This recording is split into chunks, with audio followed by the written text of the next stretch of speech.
Buenas tardes, Arratsaldeon, good evening, ongi etorri, bienvenidos y bienvenidas a este Deustoforum titulado Mujer, Vida y Libertad. Mujer, Vida y Libertad es el lema de las revueltas de las mujeres y también de muchos hombres en Irán. Revueltas que se iniciaron tras la muerte, el pasado 16 de septiembre, de la joven de 22 años, Mahsa Amini, bajo custodia policial. Mahsa no era una opositora del régimen, ni se le conocía actividad política alguna. La razón de su detención fue no llevar bien puesto el velo y mostrar parte de su cabello. Esta tarde, en este Deustoforum, tenemos el privilegio y el honor de poder conocer de primera mano la situación de las mujeres en Irán y escuchar a una mujer iraní y experta en política y sociología su visión sobre este hecho.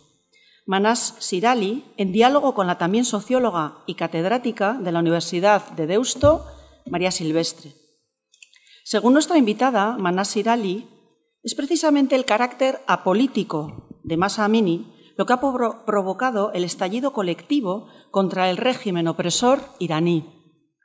En palabras de nuestra invitada, en una entrevista realizada hace solo un par de meses en El País, era una chica que caminaba por la calle y que tuvo la desgracia de atraer la atención de la policía moral. Y ese carácter apolítico, esa detención y muerte, a pesar de no haber hecho nada contra el régimen, es lo que a su parecer ha provocado este estallido, este despertar de una juventud que hasta ahora se sentía a salvo y refugiada en su vida cotidiana y en la indiferencia. La revuelta en las calles contra un régimen que venía siendo opresor desde 1979 está contando con una reacción hoy de extrema dureza y represión policial y que ha causado ya más de 300 muertes. La revuelta, de fuerte carácter feminista, está sumando cada vez más apoyos y puede tener consecuencias políticas inesperadas.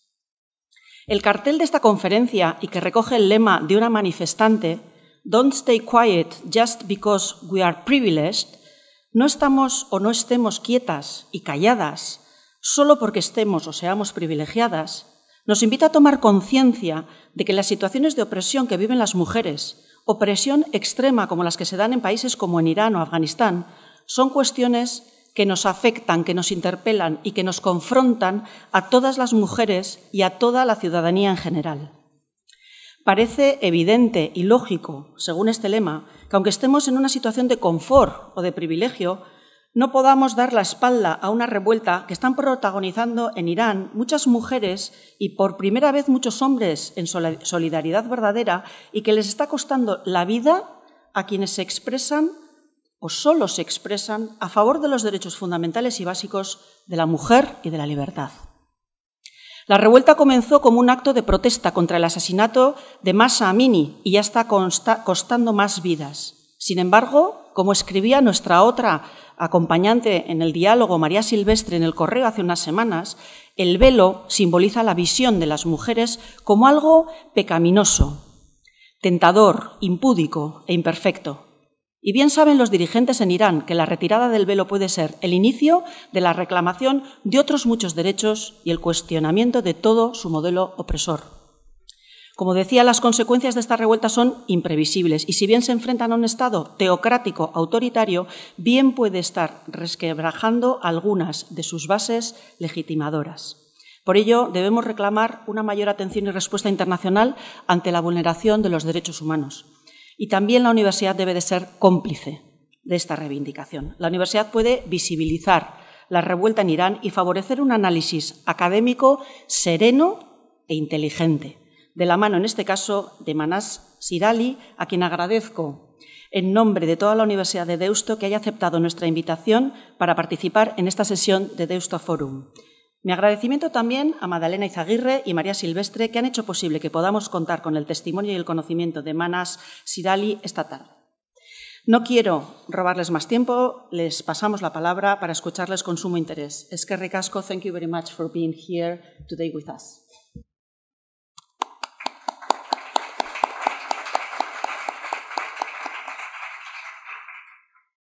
Muchas gracias a Rosa Santibáñez, vicerrectora de Investigación y Transferencia de la Universidad, por la introducción y el contexto a lo que va a ser la conferencia que va a impartir Magda Sirali, a la que yo voy a presentar brevemente ahora, para no quitarle minutos a su intervención. Magda Sirali es socióloga, es politóloga y es una especialista en estudios de Irán, de su país. Actualmente es directora de estudios del Institut de Sciences de Théologie et de Religion de París y directora de estudios del Institut Catholique de París y profesora de Sciences Po Paris. Es doctora en sociología, se doctoró con una tesis que ya hablaba, ¿no?, de la juventud en Irán como una generación en crisis. Le decía antes que quería mencionarlo porque lo había leído en su currículum, que estuvo en su tribunal de tesis Alain Touraine. Para quienes hemos estudiado sociología, es un referente de la sociología, yo diría en Europa, pero en el mundo. Y me ha dicho que tuvo la suerte de ser alumna de Alain Touraine y que Alain Touraine la empoderó para ser la socióloga y la académica que es hoy, con lo cual le agradece muchísimo pues todo el trabajo que hizo con ella y que ella ahora intenta hacer con sus alumnas, según me contaba. Me ha dado muchísima envidia saber que ha tenido la oportunidad de ir a clases con Alain Touraine y de luego trabajar con él.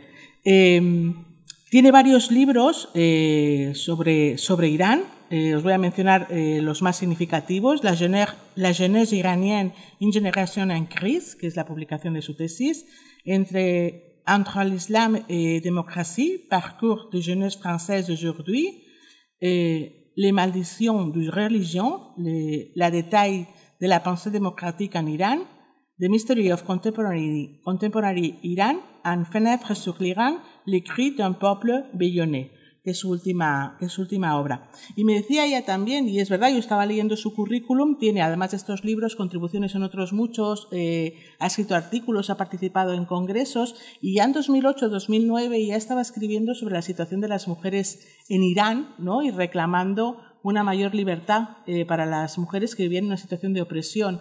Y en ese momento nadie le hacía mucho caso, ¿no?, porque todo el mundo decía que en Irán no pasaba nada, ¿no? Y de repente, con esta revuelta que ha puesto sobre la mesa, que efectivamente en Irán pasan cosas, están pasando cosas muy serias y muy graves, la han recuperado, ¿no?, y se ha convertido en un icono ahora mismo de lo que es la representación de esa revuelta en su país, cuando ella ya llevaba pues muchos años denunciándolo y escribiendo sobre ello.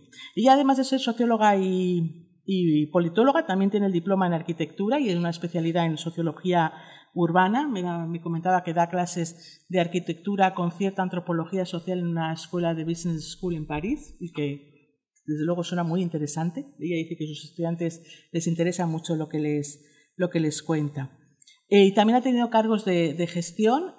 Voy a destacar un par de ellos porque ha tenido estancias en Lyon y en Stanford. Y en Stanford estuvo 2 años y fue responsable de investigación en el Departamento de Ciencias Políticas entre 2008 y 2010. Son muchas más las cuestiones que aparecen en su currículum, pero yo creo que con este semblante ya nos hacemos una idea, bueno, de la suerte que tenemos de estar hoy aquí para poderla escuchar. Magda Sirali, muchísimas gracias por venir a la Universidad de Deusto. Tengo que decir que su respuesta fue muy rápida. Es verdad, la localicé, como decía ya, por Twitter. A partir del artículo del País, respondió y ha sido amabilísima en todo momento y muy solicita a todo lo que le hemos pedido. Os recuerdo que después de su intervención podréis formular preguntas a través de las tarjetas que os habrán repartido para fomentar el diálogo y el debate con ella. Muchas gracias. Merci beaucoup pour cette présentation.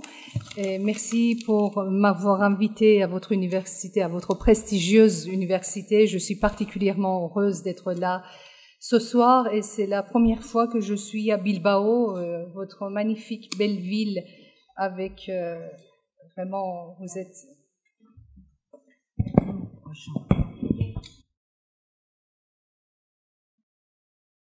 Bouge pas. Bon, je bouge. Est-ce que ça va mieux maintenant? Bon. Alors, donc, je disais que je suis très contente d'être là. Et la présentation de Maria Silva m'a touchée parce que, en fait, en réalité, les choses ne sont pas aussi belles. C'était beaucoup plus difficile de parler de l'Iran quand j'ai commencé à parler de l'Iran. C'était 2000 que j'ai soutenu ma thèse de doctorat. Ça s'appelait La jeunesse iranienne, une génération en crise.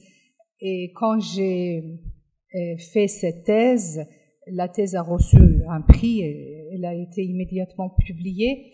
Mais les Iraniens et les iranologues, c'est plutôt les iranologues qui étaient à Paris en ce moment, ils m'ont accusé de mentir.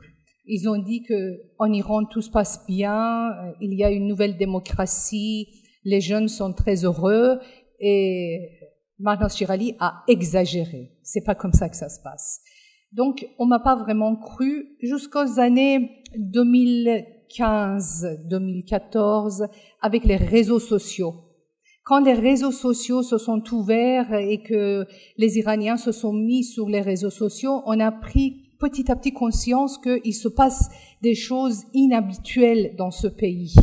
On a compris que, en fait, la situation des Iraniens n'était pas aussi simple et facile. L'Iran n'est pas un si beau pays qu'on croyait et qu'il y a une très grande violence dans le quotidien, tous les jours. Et l'État, le régime, la République islamique, fait subir toute une série de contraintes et que les Iraniens ne sont pas aussi heureux que ça. Petit à petit, grâce aux réseaux sociaux, les Français, parce que je suis en France, ont commencé à voir que peut-être ceux qui essayent de donner une belle image de la République islamique, peut-être ils ont tort. Et petit à petit, j'ai commencé à être écoutée, petit à petit. Et donc, c'était avec les réseaux sociaux. Du coup, j'étais un peu reconnaissante envers les réseaux sociaux. En 2021, j'ai publié un livre sur les réseaux sociaux pour dire ce qui se passe et quelle est la relation des Iraniens avec les réseaux sociaux. Cela dit, il est encore très difficile, encore aujourd'hui, très difficile de parler de l'Iran, de la situation iranienne, de la vie des jeunes Iraniens dans un pays comme la France. Parce que la France, c'est un pays démocratique, libre et ouvert, alors que la réalité sociale iranienne est très dure. On ne peut pas raconter beaucoup de choses. On ne peut pas dire comment on vit, parce que c'est impensable, c'est inimaginable, encore aujourd'hui. Et j'ai été très touchée quand il y a 2 semaines, j'étais à l'Assemblée nationale, pour la première fois j'étais invitée, et j'ai entendu les députés français qui parlaient de l'Iran et qui, eux, ils dénonçaient la réalité, les choses qui se passent, les crimes d'État en Iran. Ils dénonçaient carrément. Alors que moi, en tant que sociologue, j'ai jamais dénoncé, parce que mon travail n'est pas de dénoncer, mon travail est de comprendre. Je ne suis, comme dit Spinoza, on n'est pas là pour rire ni pour pleurer, mais on est là pour comprendre. J'ai toujours raconté une réalité sociale pour comprendre ce qui se passe. Pourtant, la distance entre la réalité des Iraniens et la réalité des Européens était telle que le message ne passait pas. Aujourd'hui, on voit plus ou moins ce qui se passe en Iran et encore. Très souvent, dans les médias, j'entends qu'on parle d'une révolution féminine. Et ils disent que ce sont les féministes en Iran qui sont en train de faire une révolution. Est-ce que la révolte des Iraniens aujourd'hui est une révolte féministe? Est-ce qu'il s'agit d'une révolution féminine? C'est de cela que je vais parler ce soir avec vous. Pour comprendre ce qui se passe aujourd'hui, il faut quand même remonter un tout petit peu en arrière pour savoir comment la République islamique s'est installée en Iran. Je ne fais pas un cours sur l'histoire, ne vous inquiétez pas, mais je vais juste vous dire comment Khomeini, le leader, le guide de la révolution, a réussi à installer la République islamique. Quand la révolution a eu lieu et que le régime de Shah est tombé en 79, Khomeini avait beaucoup de difficultés pour prendre le pouvoir et pour asseoir son régime, le nouveau régime. Pourquoi? Parce que l'Iran sous le Shah, à l'époque des Pahlavis, la dernière dynastie qui existait en Iran, c'était un pays qui s'était modernisé. Il avait les 3 pouvoirs différents, le législatif, le judiciaire, voilà, les 3 pouvoirs différents. Et une certaine indépendance, les cours suprêmes, les cours d'appel. Donc, le système judiciaire iranien s'était modernisé. L'éducation en Iran s'était modernisée. Il y a beaucoup de modernisation dans ce pays. Alors, Khomeini, quand il est arrivé au pouvoir, pour pouvoir installer un régime qui n'était pas moderne, qui était autoritaire, le régime de Shah était autoritaire aussi, mais quelque part était moderne, parce qu'il a modernisé le pays. Mais Khomeini, son régime était beaucoup plus autoritaire et beaucoup plus arriéré que celui du Shah. Du coup, pour pouvoir l'installer, pour pouvoir installer un régime extrêmement moyenâgeux sur un pays qui était modernisé, qu'est-ce qu'il a fait? La première chose, la première mesure restrictive de Khomeini était réprimer les femmes. Ça commence toujours par les femmes, toujours.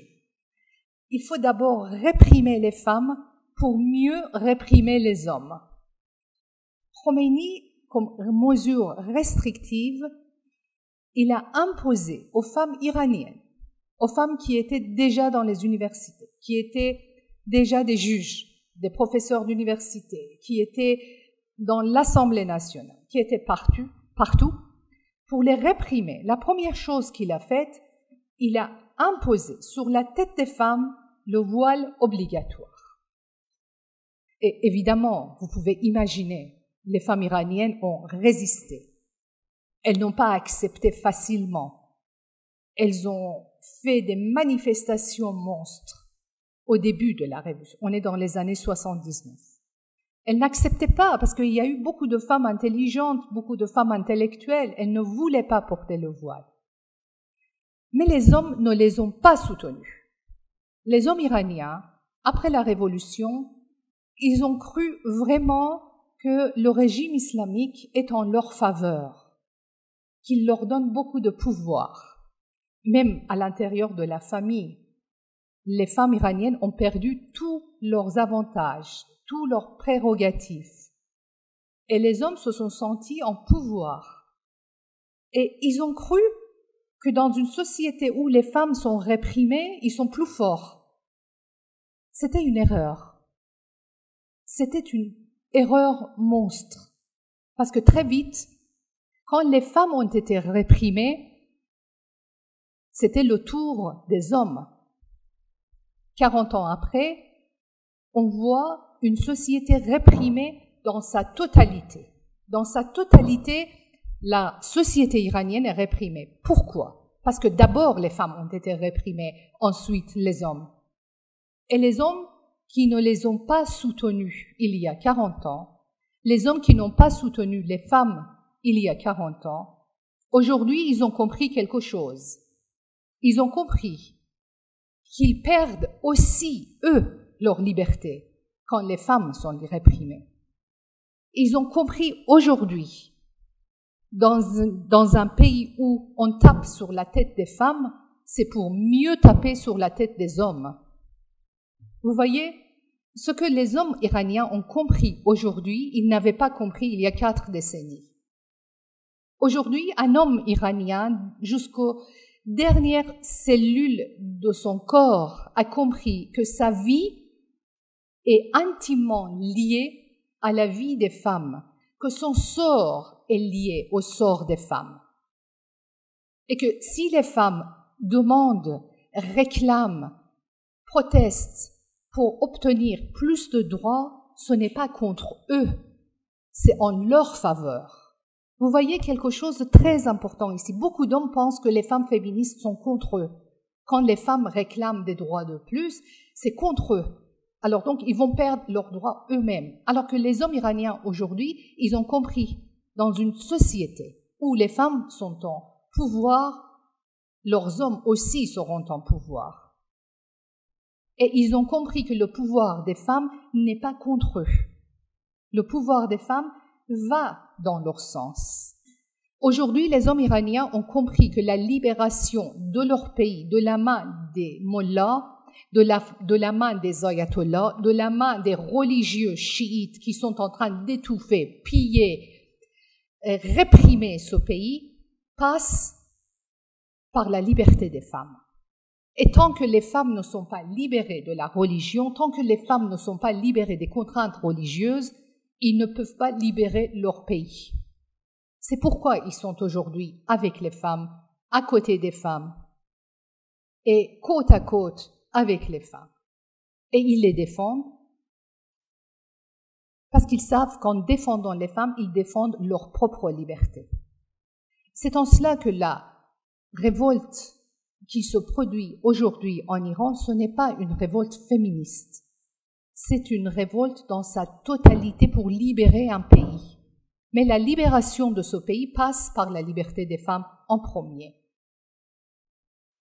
Ce n'est pas une révolte anti-féministe non plus, mais c'est une révolte dans sa totalité. C'est une révolution, c'est un mouvement que je qualifie de révolutionnaire. Ce n'est pas encore une révolution, parce qu'on est en sciences politiques, je suis à l'université, en face des savants, donc avec vous, je peux vous dire que la révolution a sa propre signification dans les sciences politiques. Quand un régime tombe, après coup, on peut dire que tel mouvement était une révolution, mais pas avant. Et le régime iranien n'est pas encore tombé, en grand malheur des Iraniens. Mais est-ce qu'ils arrivent à faire tomber ce régime ou ils sont obligés à supporter les ayatollahs jusqu'à la fin de leur vie? Je ne sais pas, je n'ai pas la boule de cristal, je ne sais pas quoi dire, mais une seule chose que je sais, c'est que on est en 21e siècle, et en 21e siècle, aucun régime politique, aucun pouvoir politique ne peut rester éternellement indépendamment de la volonté de son peuple. Je sais une seule chose, que la République islamique ne peut pas rester en place en massacrant sa propre population, ce qu'il est en train de faire maintenant. La République islamique est restée en place uniquement parce qu'il massacre.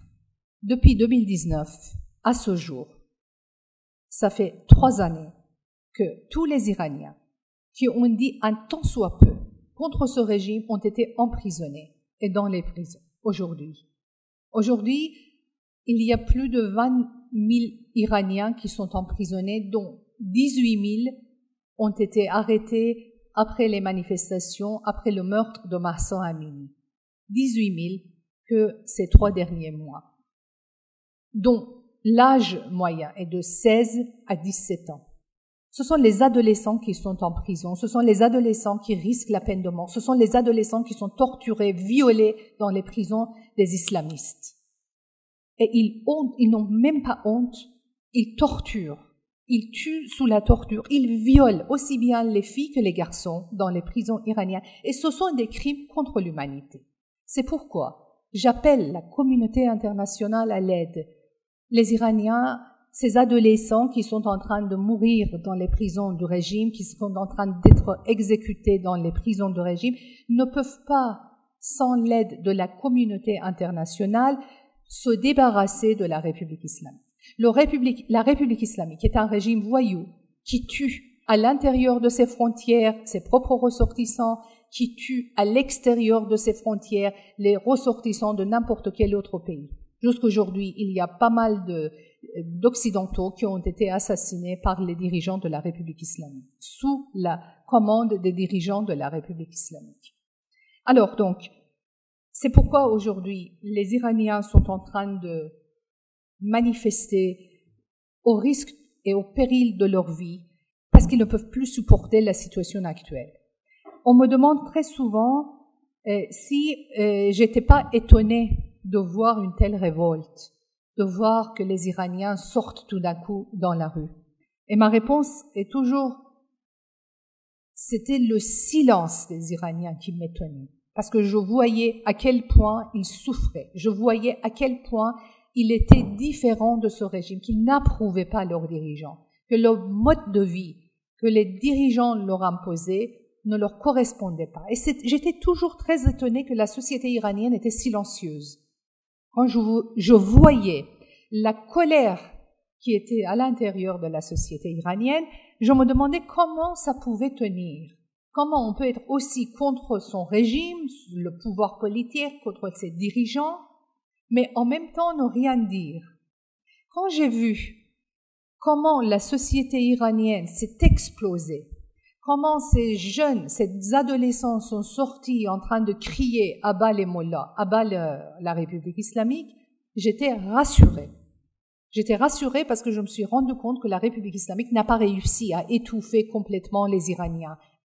Elle n'a pas réussi à tuer l'humanité à l'intérieur des Iraniens. Il y a encore la possibilité de se révolter. Cela montre que la société iranienne est encore dynamique. Après 43 années de violence majeure dans le quotidien de cette société, la société n'est pas morte. C'est que les Iraniens sont encore vivants, ils sont encore capables de crier leur colère contre leurs dirigeants et de se défendre, de se protéger contre une violence qui leur tombe dessus dans le quotidien. Je termine par énumérer, par parler des différences, des éléments qui différencient cette révolte des révoltes précédentes. Vous savez que la société iranienne, depuis minimum une vingtaine d'années, a eu des vagues de contestation tous les 2 ans, tous les 6 mois après, et petit à petit, la distance entre les révoltes s'est réduite. Alors donc, cette fois-ci, c'est une révolte extrêmement différente par rapport aux précédentes, et je termine par les différences de cette révolte. D'abord, ce qui la différencie par rapport aux anciennes révoltes, c'est son ampleur et sa pérennité. Plus de 150 villes iraniennes, même dans les villages, et on est en 3e mois. Ça n'a jamais été le cas. Pendant 43 ans, il y a eu des révoltes, mais ça n'a jamais duré aussi longtemps.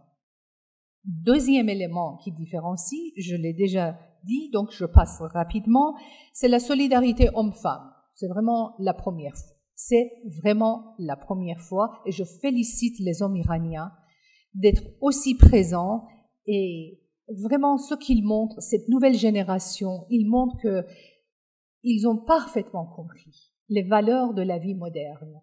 Ils se sont profondément modernisés. Donc, ils sont côte à côte avec les femmes. Troisième élément extrêmement important qui a attiré mon attention, c'est la solidarité qui existe entre les Iraniens de l'intérieur du pays avec les Iraniens de l'extérieur du pays. C'est la première fois. Encore, c'est la première fois. C'est la première fois qu'on voit 100 000 Iraniens se réunissent dans une ville comme Berlin et qu'ils manifestent contre la République islamique. Jamais les Iraniens ont manifesté autant. Tous les samedis et tous les dimanches dans les grandes villes européennes, on voit les rassemblements des milliers et des milliers d'Iraniens qui crient leur solidarité et qui crient leur colère contre la République islamique. Ils crient leur solidarité avec les Iraniens à l'intérieur du pays et leur colère contre la République islamique. C'est la première fois encore que la communauté internationale, c'est bien la première fois, que la communauté internationale a cessé de soutenir la République islamique. C'est la première fois que la communauté internationale a commencé à condamner la violence, les exactions, les vacheries que la République islamique impose aux Iraniens. C'est la première fois. Pour la première fois, l'Assemblée nationale française a voté une résolution extrêmement ferme contre la République islamique. Hier, pour la première fois, les Nations unies ont expulsé la République islamique de la Commission des femmes, parce que, justement, la République islamique, jusqu'hier, était à la tête de la Commission des femmes des Nations unies. C'était une abomination pour les femmes iraniennes, que ce régime misogyne, anti-femme, pendant 43 ans, il a réprimé les femmes et il était à la tête de la Commission des femmes des Nations unies. Alors, depuis hier, la grande victoire pour les Iraniens, la République islamique a été expulsée. Je ne vous dis pas ce qui s'est passé parmi les Iraniens. La fête dans beaucoup de villes iraniennes, Et sur les réseaux sociaux se sont enflammés. Tellement les jeunes étaient contents, étaient ravis que ces dirigeants, ces hommes qui ont toujours réprimé les femmes, qui ont toujours violenté les femmes, ils ont finalement été expulsés de la Commission des Nations Unies. La dernière caractéristique majeure à mes yeux de cette révolte, et je peux vous dire, c'est la première fois dans toute l'histoire iranienne que c'est une révolte populaire ait lieu, une révolte qui n'a strictement aucune référence religieuse. C'est la première fois. Dans l'histoire iranienne, les révoltes, les contestations, les protestations étaient toujours organisées par les religieux chiites. Toujours. Depuis 200 ans en Iran, à chaque fois les Iraniens se sont réunis et ils sont opposés à leur pouvoir ou bien ils ont réclamé quelque chose, c'était toujours sous la houlette des religieux. Après, en 2019, c'était une révolte qui n'était pas sous la houlette des religieux. Mais les slogans restaient quand même religieux, des références restaient religieux. Aujourd'hui, pour la première fois, il n'y a même pas une seule référence religieuse dans les paroles des jeunes, dans les rues. Ça fait 3 mois que les Iraniens sont systématiquement dans les rues en train de manifester. Jamais ils se sont référés à la religion. Et même, par endroits, on a entendu des slogans anti-religieux.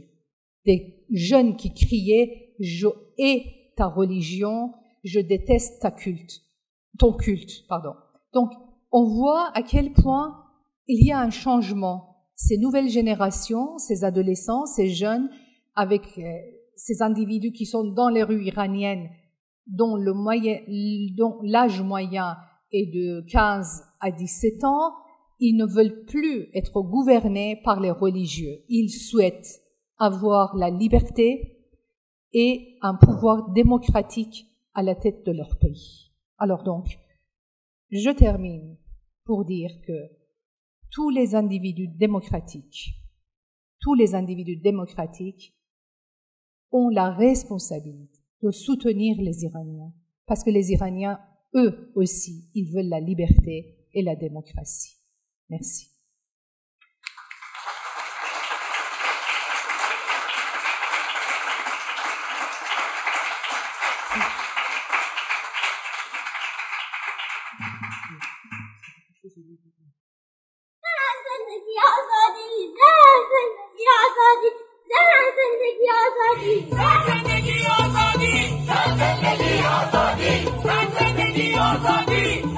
Nationwide protests sparked by the death of Mahsa Amini. The 22-year-old was pronounced dead on September the 16th, days after the morality police detained her for allegedly breaching hijab rules. At her funeral, women whipped off their headscarves and burned them in solidarity. Anger over Amini's death sparked a women's uprising like no other. Protests quickly spread and have evolved into one of the most serious challenges to the Islamic Republic since the 1979 revolution. Workers at a major oil refinery in Iran have staged a strike in support of the ongoing anti-government protests. Mobile phone footage appears to show a fire at the ancestral home of Ayatollah Khamenei. In the capital, Tehran, we saw university students, many of them women, taking to the streets, chanting death to the dictator. You see countless episodes where young women face off with armed police in full riot gear, getting beaten but standing their ground. This takes a particular kind of courage in a country like this, and for many of them, the price has been very high.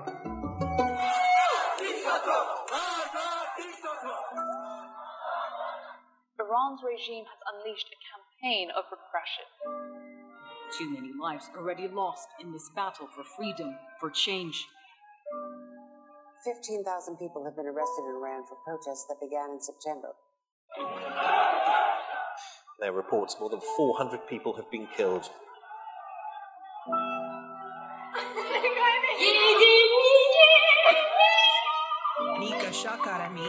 Sarina Esmailzadeh, both 16, are believed to have been killed by security forces during the protests.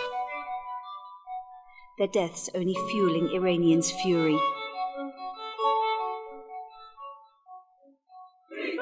The violent crackdown of the protests have failed to stop them. Videos show demonstrations in Tehran, the capital, and in at least another 30 cities. And those protests, going strong now for a couple of months, are spilling onto the world stage thanks to the World Cup. Fans inside the stadium for Iran's match against Wales held up a jersey with Mahsa Amini 22 printed on it. Demonstrators around the world are calling for human rights and freedom for women in Iran. This is not slowing down. This does have momentum behind it.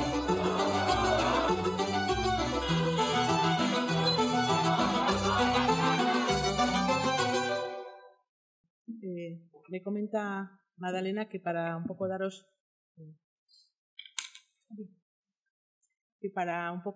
tiempo a escribir, como le he hecho yo una pequeña entrevista antes del fórum para recursos de la universidad y poder luego difundir esta entrevista, igual empiezo yo repitiendo algunas de las preguntas que te planteaba antes, Masra. Algunas las has comentado aquí, con lo cual no tiene sentido, pero sí me gustaría preguntarte, comentabas tú ahora en tu intervención, que más allá de ser una revuelta femenina o feminista, que es una revuelta de la sociedad en su conjunto, ¿no? que se levanta contra un régimen opresor, y por primera vez los hombres se dan cuenta, ¿no?, de que apoyando a las mujeres oprimidas, ellos también van a librarse de ese gobierno autoritario y opresor.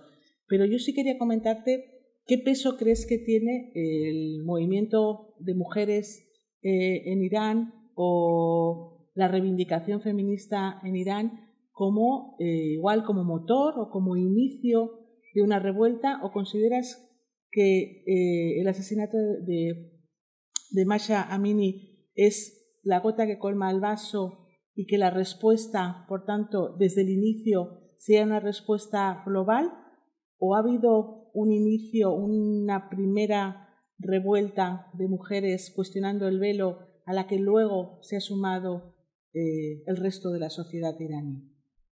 Un poco qué presencia, qué peso le das a la contestación al velo, porque tú sobre el velo has escrito mucho hace ya muchos años, ¿no? Esa contestación al velo como imposición, ¿qué peso ha tenido, ¿no?, en el origen de la revolución?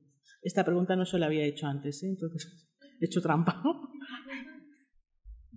Oui, la place des femmes est très importante. J'ai essayé d'expliquer quelle est la relation entre les femmes et tout le mouvement. C'est intimement lié. C'est intimement lié. La condition des femmes et la condition des hommes, en ce moment, se sont intimement liés. C'est pourquoi, en fait, le meurtre de Mahsa a joué comme une goutte d'eau qui a fait déborder le vase. Et les femmes iraniennes ont été largement réprimées pendant 43 ans. Le mouvement des femmes était très, très organisé en Iran depuis longues années. Depuis très, très longues années, les femmes iraniennes, ce sont les seules femmes dans la région qui s'opposent contre la charia. La charia, c'est quoi? C'est la loi islamique. Alors, allez dans les autres pays de la région, rares sont les femmes qui s'opposent à la charia. J'ai beaucoup interviewé des jeunes femmes marocaines, les jeunes femmes qui sont en Palestine ou qui sont en Irak. Elles n'osent absolument pas à s'en prendre contre la charia. Et vous savez ce que c'est la charia, par exemple, dans différentes branches de l'islam, il y a des lois différentes. Donc la charia n'est jamais la même chose, n'a jamais la même chose. Dans chaque pays, la charia est différente. S'il y a une seule chose sur laquelle toutes les versions de la charia sont unanimes et d'accord et ils n'ont pas de différence, c'est sur la condition des femmes. La vie d'une femme, selon la charia, vaut la moitié de celle d'un homme. Ça veut dire quoi? Ça veut dire qu'il faut tuer 2 femmes pour être puni. Quand vous tuez une seule femme, vous pouvez, voilà, aucun problème. Vous donnez un peu d'argent et vous partez. Parce que vous tuez une femme professeure d'université pour qui, par exemple, la société a dépensé autant d'argent pour qu'elle devienne professeure, eh ben, vous passez sans rien parce que la vie d'une femme ne vaut pas la peine. Vous voyez? Dans la charia, toutes les versions de la charia, dans tous les pays musulmans, le témoignage de la femme n'est pas accepté dans les affaires des mœurs. Ça veut dire quoi? Ça veut dire que vous voyez un homme, non pas vous, 10 femmes voient qu'un homme est entré dans une maison, qui a violé sa femme et ses enfants de la maison, et cet homme est sorti. 10 femmes respectées et respectables sont témoins de l'affaire. Si elles vont au tribunal, elles se portent témoin à charge contre cet homme qui a violé les femmes et les enfants de la maison, ce sont les femmes qui seront fouettées 80 fois. Vous voyez la charia. Alors, le seul pays dans lequel les femmes s'opposent à la charia et qui disent que la charia n'est pas digne d'une femme, ce sont les Iraniennes, et cela depuis très longtemps. Alors que dans les autres pays islamiques, je n'ai pas du tout trouvé ça. J'ai jamais trouvé ça. J'espère que ça va venir, parce que c'est une révolte qui a ses répercussions sur la région. Et j'espère que, parce que j'ai vu comment les femmes afghanes ont soutenu les Iraniennes.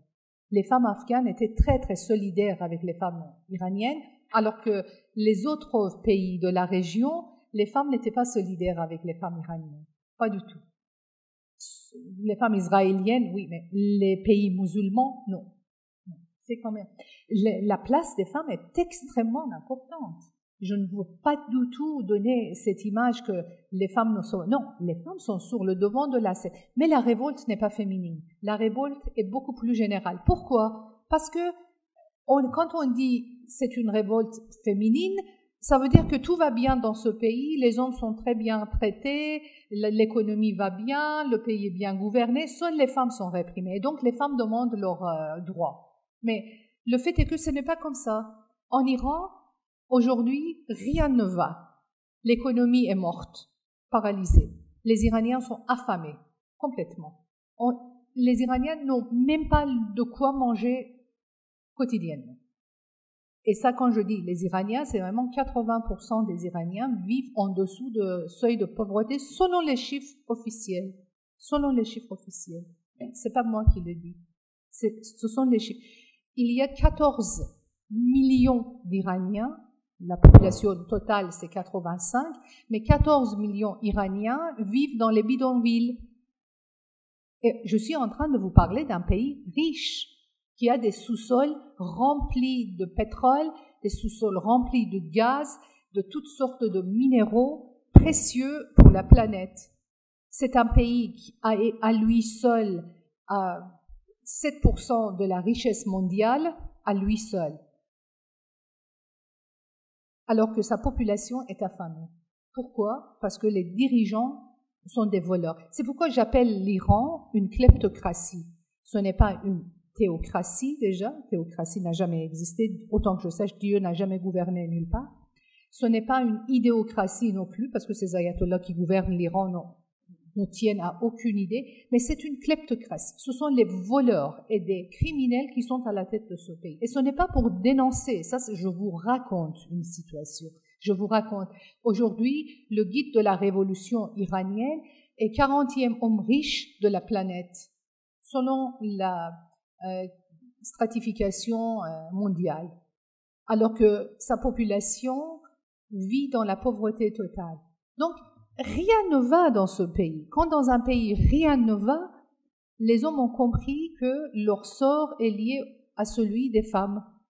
Donc, la révolte n'est pas une révolte féminine, c'est une révolte totale, généralisée de tout le pays. Est-ce que j'ai répondu à votre question? Oui, oui. Merci. Je vais leer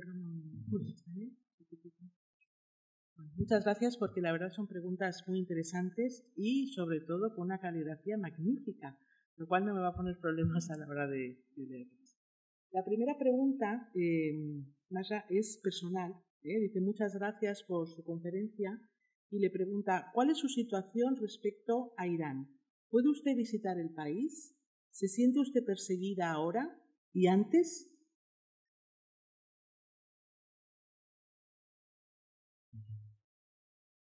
Alors, je ne réponds jamais aux questions personnelles, mais cette fois-ci, je fais une exception. Ça fait 22 ans que je ne suis pas retournée en Iran et j'ai vu les membres de ma famille mourir les uns après les autres sans les voir. À Paris, j'ai été menacée, maltraitée et tout ce que vous pouvez penser, ça m'est arrivé. Et même à un moment donné, je marchais avec une bouteille d'eau dans mon sac parce qu'on m'avait dit qu'on allait projeter de l'acide sur mon visage si je continuais à parler comme je parle. Alors donc, vous savez, je me suis dit de toute façon, ma situation en France, je suis protégée par la police française, je n'ai pas à avoir peur aux dirigeants de la République islamique et à leurs actes terroristes. Mais pour vous dire que ce n'est pas évident quand on critique la République islamique, qu'on soit à l'intérieur du pays, qu'on soit à l'extérieur du pays, c'est toujours très difficile. Ils font tout pour vous intimider, pour que vous perdiez votre travail, pour que vous ne puissiez pas écrire. Ils font tout, même à l'étranger. D'ailleurs, ils sont très forts à l'étranger. Ils sont très forts. Ils ont leur lobby qui fonctionne pour eux. Actuellement, son lobby essaye d'attenter un procès contre moi. Ce n'est pas évident. C'est un régime vraiment de nature criminelle. C'est vraiment pas la dénonciation, c'est de la description. Vous voyez, mais la situation est tellement différente quand on décrit, on a l'air d'avoir dénoncé. Et pendant de longues années, les gens pensaient que je suis une opposante politique parce que mon discours était très radical. Comme ça, et ils pensaient que je suis une opposante. Je ne suis pas une opposante politique, je raconte ce qui se passe, tout simplement. Mais on n'a pas le droit de le faire. On n'a pas le droit. De liberación contra la República Islamista. Y la segunda pregunta está formulada en francés y dice Amin Maalouf, dans le livre Identité meurtrière, écrit en 2000, dit que la religion islamique la plus ouverte et moderne pendant le Moyen Âge a subi ces dernières années une évolution. Quelle est, à votre avis, la raison de cette pas en arrière? Merci. Alors, la réponse vient de la part du sociologue. Pour les sociologues, les religions n'existent pas. Il n'y a que des gens qui croient à la religion. Sinon, qu'est-ce que c'est l'islam? Sinon, les musulmans. Il n'y a que les musulmans. Moi, je ne suis pas théologienne. Si vous posez la question aux théologiens, ils vont vous répondre autrement. Mais moi, je suis sociologue. Donc, la réponse pour moi, c'est que moi, je ne connais pas quelque chose comme l'islam, un bloc à côté. Et pour vous dire que ce bloc-là, c'est l'islam, et ici, c'est la République islamique, ça n'a rien à voir, comme certains essayent de répondre. Moi, je connais pas, je ne sais pas ce que c'est l'islam, mais je connais ce que c'est l'islam en Iran, ce que c'est l'islam en Indonésie, ce que c'est l'islam en Arabie Saoudite. Ce que je sais, c'est ça. Moi, je connais les musulmans. Norbert Elias disait, les religions sont à l'image des individus qui les pratiquent. Si ces individus sont civilisés, leur religion est civilisée. Si ces individus sont sauvages, sont violents, leur religion est violente. C'est tout ce que je sais, c'est ça. Moi, je connais les musulmans, je connais pas l'islam. Alors, Amin Maalouf, lui-même, il est quelqu'un de moderne. Donc, c'est tout à fait normal que son islam soit à son image. Alors, l'islam de la République islamique est à l'image des dirigeants de la République islamique. C'est tout ce que je sais. Est-ce qu'il y a un islam avancé quelque part derrière? Moi, j'y crois pas. Je pense que tout ce que je sais, je connais l'islam comme un fait islamique plutôt que l'islam. Pour moi, l'islam n'existe pas, mais le fait islamique existe. Le fait islamique, ça veut dire quoi? Ça veut dire la présence des musulmans dans des différentes sociétés et l'élaboration, ou plutôt la fabrication de la religion par ces individus. Donc, l'islam a été un fait historique. Il a traversé différentes sociétés. Dans chaque société, il a pris des visages différents. Et donc, c'est tout à fait normal que Amin Maalouf n'ait pas le même visage, ne voient pas le même visage que les Iraniens de l'islam. Donc, ils ont un regard totalement différent.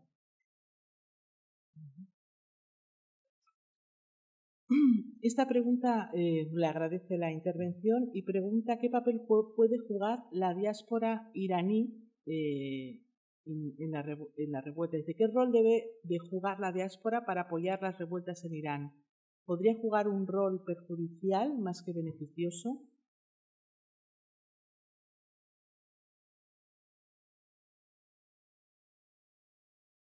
Si vous demandez l'avis des dirigeants de la République islamique, ils vont vous répondre que la diaspora est très nuisible parce que c'est à cause d'elle que les Iraniens sont aujourd'hui dans la rue. Et d'ailleurs, il a raison. La République islamique a raison. Vous savez, l'une des raisons pour laquelle, l'une des raisons, pas toutes, mais l'une des raisons, entre autres, c'est que aujourd'hui, il y a quand même 9 millions Iraniens qui vivent à l'étranger dans les pays démocratiques. 9 millions. Et ces 9 millions, pour la plupart, ils sont hautement éduqués. Et dans les pays d'accueil, ils occupent toujours des postes importants et ils ont une belle vie. Mais ces 9 millions Iraniens sont les cousins et les cousines des Iraniens du pays. On est d'accord. Donc, ils ont leur relation avec les gens du pays. Et les gens du pays, ils se comparent avec eux.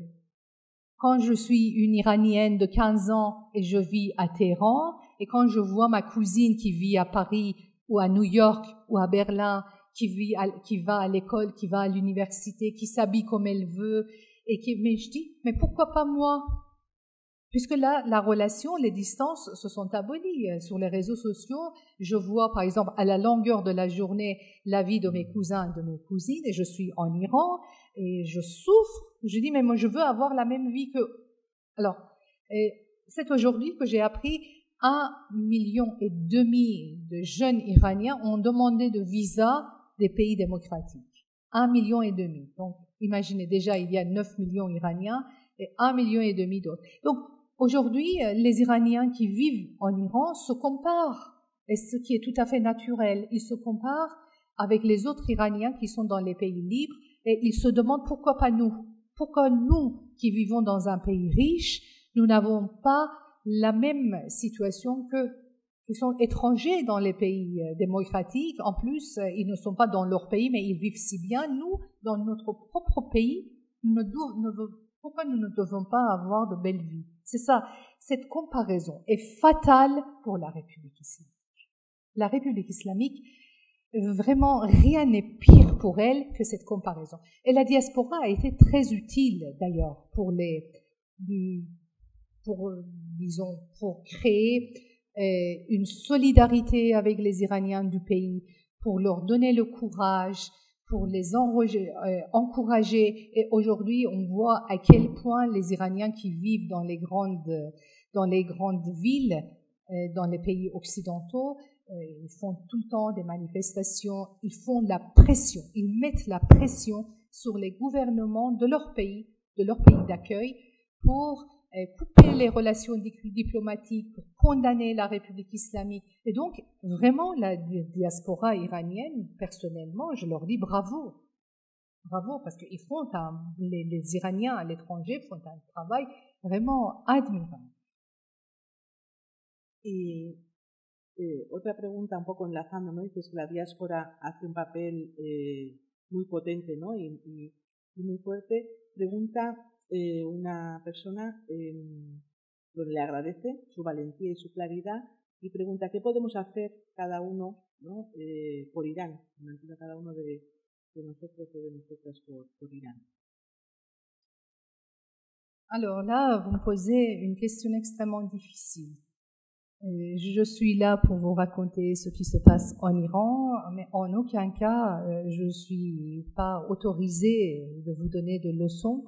Je pense que vous êtes tous des individus démocratiques dans le sens tocquevillien du terme. Donc, je pense que c'est entre vous et votre conscience tout ce que vous pouvez faire pour les Iraniens, parce que eux aussi, ils veulent avoir la liberté et la démocratie.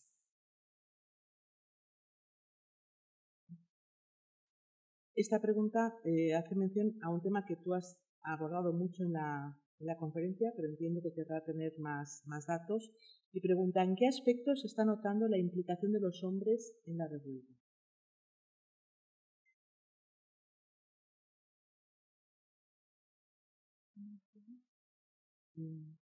Repite la pregunta. ¿En qué aspectos se está notando la implicación de los hombres en la revuelta? Oui, parce qu'ils sont présents déjà. Ils crient femme, vie, liberté. Ils crient leur défense envers les femmes. Et quand on parle avec eux, on voit à quel point. C'est quand même étonnant. Ça, c'est vraiment déjà une révolution de mœurs. C'est déjà Et ils disent que les femmes doivent être libres de s'habiller comme elles veulent. Vous savez, de la part d'un homme iranien, c'est énorme. Un homme qui dit... et parce que pendant de longues années, ils ont vu comment les femmes ont été réprimées à cause de leurs vêtements, alors de leurs habits, à cause de leurs foulards. Et du coup, aujourd'hui, on voit que les hommes ont compris à quel point la liberté des femmes est importante. Et quand quelqu'un critique, parce qu'il y a eu quand même des mouvements extrémistes, par exemple des femmes qui se sont dénudées complètement pour manifester leur contestation envers le régime. Alors, certains hommes plus âgés ont commencé à dire « Oui, vous exagérez, pourquoi vous dénudez la poitrine, vous n'avez pas le droit de le faire ». D'ailleurs, personnellement, je ne pense pas que ce soit vraiment nécessaire de se dénuder la poitrine et aller dans la rue. Mais on ne peut pas critiquer aujourd'hui, parce que les hommes défendent, les jeunes hommes défendent les femmes. Et ils disent, même si une femme veut aller dans la rue toute nue, personne n'a le droit de lui dire quoi que ce soit. Ça, c'est peut-être pour vous, vous êtes espagnol, vous vivez dans un pays démocratique et libre, ce n'est pas quelque chose de très important. Mais pour les Iraniens, c'est très important, parce que l'Iran était une société très fermée. Les hommes ont été toujours très durs avec les femmes sur leurs vêtements. Même à l'époque de Shah, moi je me rappelle très bien, si on marchait avec une mini-jupe, on était vraiment critiqué. Une mini-jupe n'était pas vraiment acceptée. Les hommes ne supportaient pas ça. Les pères, ils demandaient qu'on s'habille correctement. On ne laisse pas. Aujourd'hui, les parents laissent leurs enfants libres. Et les hommes dans la rue, quand ils voient une femme qui s'habille comme elle veut, ils ne la critiquent pas parce qu'ils ont compris que la femme doit avoir sa totale liberté sur son choix. Elle veut choisir ce qu'elle veut, elle peut choisir ce qu'elle veut et personne n'a le droit de la critiquer. Donc on voit quand même un changement de mœurs dans la mentalité des hommes. Ce qui est une très bonne chose. Et ça, on le remarque uniquement chez les jeunes. Il faut que je sois claire. Chez les plus anciens, il y a encore beaucoup de machisme. Même chez les Iraniens de la diaspora. Les plus âgés, ceux qui sont, par exemple, en France ou dans les pays démocratiques depuis 50 ans, on voit la mentalité n'a pas beaucoup changé. Il n'y a pas beaucoup de changements dans la mentalité. Par contre, il y a beaucoup de changements dans la mentalité des jeunes. Les jeunes générations sont totalement différents par rapport à leurs plus âgés, très libres. ¿Crees que beneficiaría al pueblo iraní una vuelta a la monarquía o crees que sería más conveniente otro sistema político? ¿Por qué?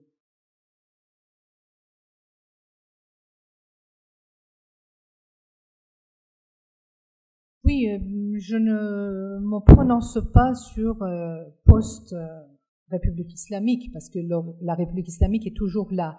Et le jour où elle tombe, il y aura un référendum et les Iraniens vont se prononcer sur le mode de gouvernement, de régime qu'ils souhaitent avoir. Donc, je pense que c'est prématuré de répondre, mais puisque vous avez posé la question, je pense que n'importe qui aurait mieux fait que la République islamique. J'ai dit une fois dans une interview sur France Culture, j'ai dit une sac de patates serait mieux que la République islamique. Donc la monarchie, bien sûr, tant mieux la monarchie. Ça, je n'ai rien contre la monarchie, mais bon, évidemment, je suis politiste et je préfère un régime, une république qui est, voilà, un régime, une meilleure forme de la démocratie.